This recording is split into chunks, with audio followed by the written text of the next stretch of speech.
J'aime bien faire des surprises à mes élus.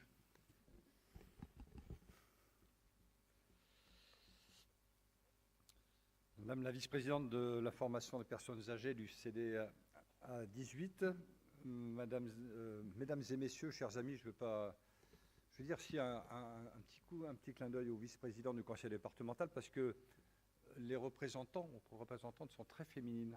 Donc voilà, je les salue. Je crois que les hommes ne se déplacent pas sur ces éléments, c'est dommage. Trêve de plaisanterie. D'abord, je tenais véritablement à remercier le conseil départemental de la citoyenneté et de l'autonomie du Cher de m'avoir invité à participer à ce colloque. Chère Annie, transmettra mes amitiés au président du conseil départemental, Michel Autissier. Je remercie aussi d'avoir choisi Bourges pour le tenir. Le titre de votre colloque, « Les seniors et les nouvelles technologies de la communication », amène de ma part 2 réflexions très personnelles. La première, le terme de nouvelles technologies est-il toujours approprié d'ailleurs? Certes, chaque jour, de nouveaux progrès sont faits, mais plus que de nouvelles technologies à proprement parler, j'ai l'impression que ce sont bien les usages que l'on en fait qui évoluent sans cesse. Le deuxième est que ce titre pourrait laisser penser que les seniors, pour une grande part, seraient loin de l'accès à Internet et des outils multimédia. Si cela pouvait être vrai, au début des années 2000, cela n'est plus le cas aujourd'hui. Une étude récente le démontre. 8 Français sur 10 pensent qu'Internet améliore le quotidien. 4 Français sur 10 possèdent un smartphone, un ordinateur et une tablette. Plus de 70% d'entre eux possèdent un smartphone et un ordinateur. Et 9 Français sur 10 réalisent des achats sur Internet et 55% plus d'un par mois. C'est énorme. Avec l'âge, alors l'âge ne se mesure pas forcément à l'utilisation d'un téléphone portable ou d'une machine électrique, à écrire électrique.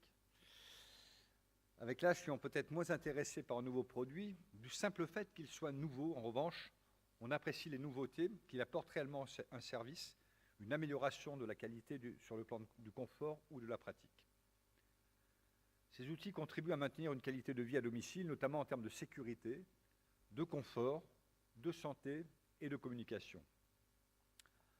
Le riche programme qui vous est proposé est une fois encore particulièrement complet, et si l'ensemble des thématiques abordées sont intéressantes, 2 retiennent mon attention. La présentation de la télémédecine et Internet entre le médecin et le patient. Particulièrement au regard de l'actualité récente que nous avons vécue à l'hôpital de Bourges et sur notre territoire du Cher, et qui montre le manque cruel de médecins sur notre territoire, développant le sentiment de désertification médicale de notre ville et de notre département. Car en quelques années, le nombre de médecins est passé de 662 en 2010 à 564 en 2017. Cela n'a rien pour nous rassurer. Mais si tout est fait pour attirer de nouveaux médecins, il faut aussi penser autrement certains actes médicaux aujourd'hui.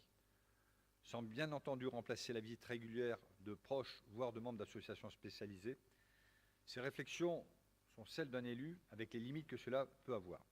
Je vous remercie et je vous souhaite un excellent colloque. Je vous quitterai vers 15h parce que j'ai d'autres rendez-vous. En tout cas, une fois encore, merci pour l'invitation.